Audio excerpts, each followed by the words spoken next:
You're a good soldier, choosing your battle. Pick yourself up and dust yourself off and back in the saddle. You're on the front line, everyone's watching. You know it's serious, we're getting closer, this isn't over. The pressure's on, you feel it, but you got it all, believe it. When you fall, get up, oh, oh, and if you fall, get up, eh, eh. Samina, mina, sangalewa, 'cause this is Africa. Samina, mina, eh, eh, waka, waka, eh, eh. Samina, mina, sangalewa.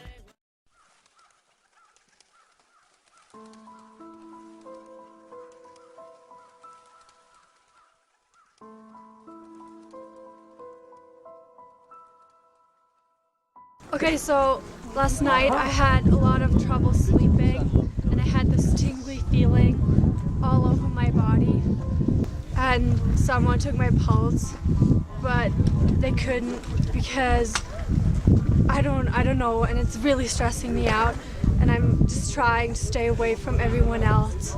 So I'm walking as the last one in the line from the group because I really don't want to spread the infection.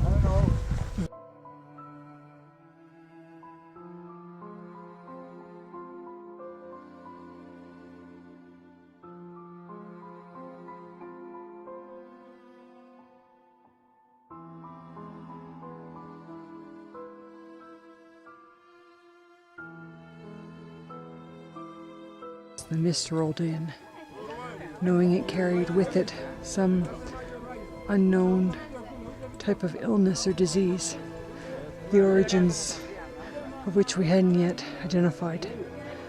The kids are holding out well, but I wasn't sure how long it would be until we were fully enveloped in the clouds.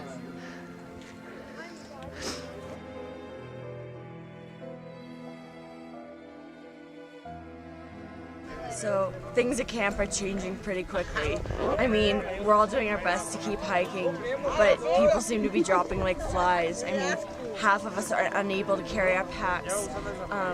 This morning in the tent, Sarah just started speaking gibberish, mixing her words up. And my mom didn't have a pulse this morning at breakfast when the doctors took her reading, so we know she's infected. We're doing our best to contain the infected together, like really washing. We're putting them in separate tents together, but we're just trying to get it up to the altitude and escape in the cold weather. We tried to move fast. We gotta be quicker. The mist is coming. Fast. We've got Larkin from Ireland. You're with the Irish climbing team? Yeah, that's us. Unfortunately, things have taken a turn for the worse. As you can see, this has come out of nowhere. People have been getting different symptoms, you know, kind of tingling and stuff like that. And we were like, oh, you know, it's fine. It's probably just the medication, but you know, it's gotten a lot worse to the extent we don't really know what to do. We're kind of running out of options here. People have started losing feeling in their limbs. They can't move, they can't get up. You know, some people arms, legs, it just depends. The only way, obviously, to fix this is just to get them up. And I don't know how that's going to happen. You know, do we take them? Do we leave them? I'm really starting to have second thoughts about taking them. You know. What's your biggest concern about taking them? My biggest concern is that the people who are already affected will get worse. You know, they'll get worse. You know, people who only have tingles in their hands will lose feeling in their whole legs, and then, you know, it's not good. So, worst case scenario, Larkin? Worst case scenario, we wake up and nobody goes nowhere, and nobody hears nothing because nobody can talk because we can't feel our faces anymore.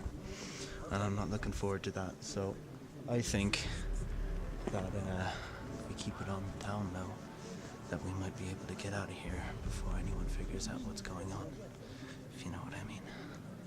Gotcha. So well, listen, I know there's a lot on the go getting prepared for the climb. We haven't taken much time off. Really appreciate your time. No problem at all. Thank you. We thought it was the Diamox to start with, but it's not. Gary got the virus. And we were sure we were going to contract it. So Kelly clubbed him over the head. Now, what's your name? Kelly. Kelly, where are you from, Kelly? Scotland.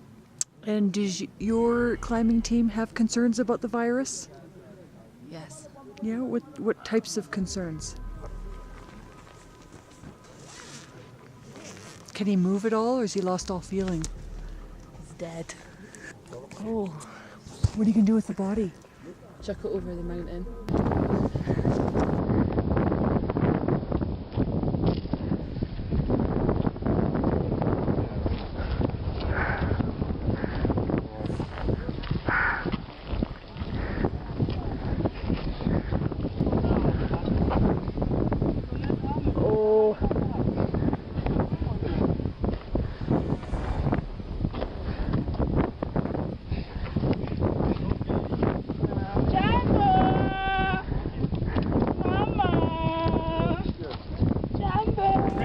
I don't want to die up here. I'm too beautiful.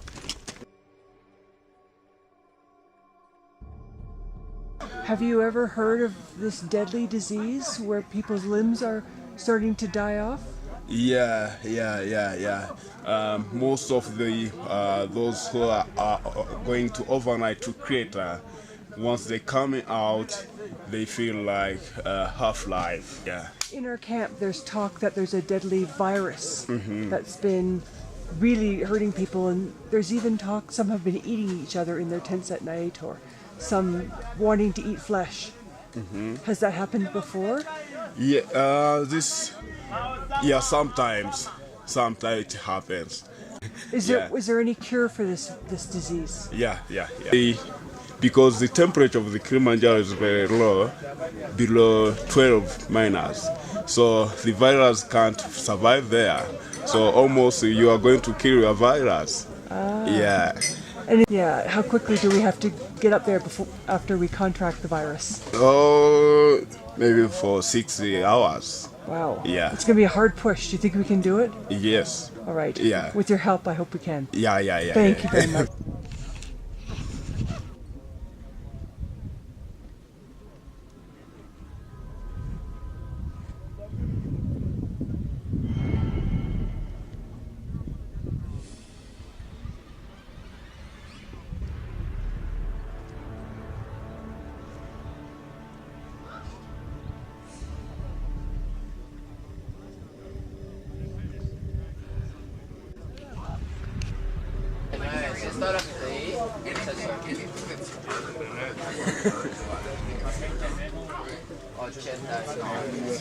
We've had some butter.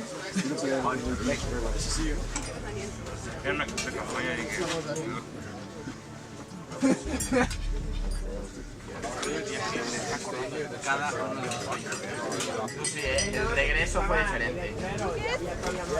Can you help me find Kyle? Oh, sure. I can't find him anywhere. Let's go this way. I don't know. He's not in my tent, though. Yeah, he's your tent mate, right? Yeah.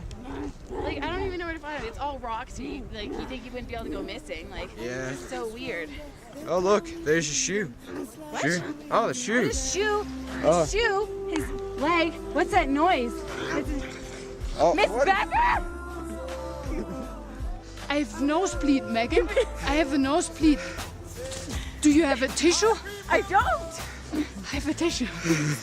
I have a tissue. You have a tissue, okay. Why are your hands so bloody? I had the cold since this morning. You know, I had the cold. But It's okay. It's all good. okay, but Kyle fell. what's wrong with Kyle? No, he fell. He fell. I just help him. I just a bit of a knee scrape. It's all good.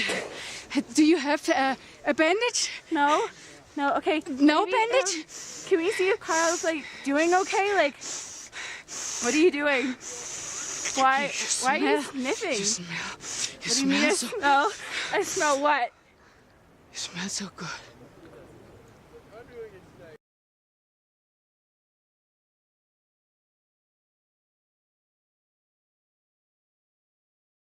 Now, the especially sad thing about the 1968 version of Night of the Living Dead was that the lone survivor was shot by the locals because they thought that he was another zombie. Dr. Spangler? I really need to talk to you. Where are you? We're in the middle of important work here. No, I need to talk to you now.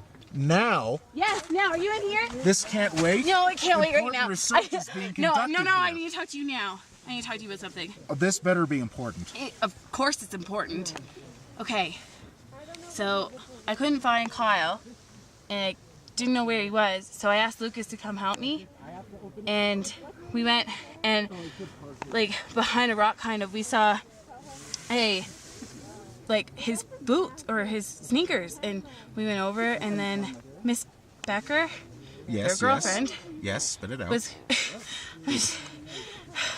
she was crouched over him with blood coming out of her mouth. And then when I saw her and I was like, Miss Becker, what are you doing? She just claimed it was a nosebleed. Well, if she claims it was a nosebleed, then that's probably what it was. I see no reason to believe that there was anything else to the story. She was crouched over a body. Well, then I would assume that Kyle just tripped and fell, and she was rendering aid. That doesn't make sense, though. Why would she be crouched over a body with blood coming out of her own nose? Didn't even reach the level of hypothesis, because that's not even an educated guess. Just one more bite. One more bite, one more bite.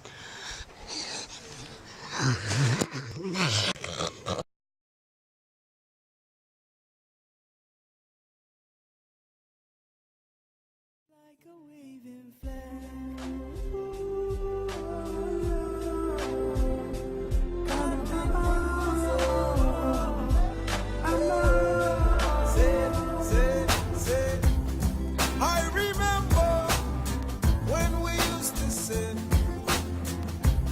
in the government yard in Brooklyn. About solving the crookedness.